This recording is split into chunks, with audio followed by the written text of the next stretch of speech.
রোজা 25টা চললে গেছে, কেউর কোনো খেয়াল নাই। এখন পর্যন্ত ঈদের কোনো জামা কাপড় পাই নাই। না মামুরা দেশে, না চাচারা দেশে, না বড় ভাইরা দেশে। ওকুলে রাকিব পের কেনা শেষ, রনির কেনা শেষ, কাউসারের কেনা শেষ, হগল দুন্নের সবার কেনা শেষ।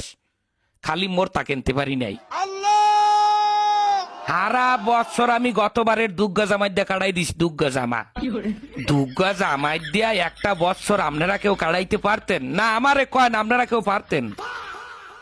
এখন আমার গায়ে যে জামাগুয়া এইটার ক্যাতকুলি সিরা এবং এমন কায়দায় সেরছে যে মানের সামনে বই আমার হাত জাগাইয়া যে আমার মাথা চুলকামু হ্যার উপায় নেই, হেলে ক্যাতকুলিসি নেইবে।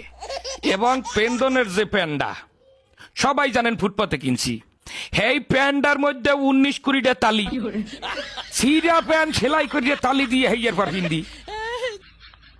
আমি আমার বাপ মা, আত্মীয় স্বজন, বড় ভাই ব্রাদার, মামু খালু, বোন বোনাই যারা আছেন সবাই কাছে হাত জোর করিয়ে কই গেলাম, 27 রোজার মধ্যে যদি আমার কেনাকাটা না করিয়া দেন বোঝেন, হ্যালে এবছর ঈদে আমি কোনো জামা কাপড় পিনবো না।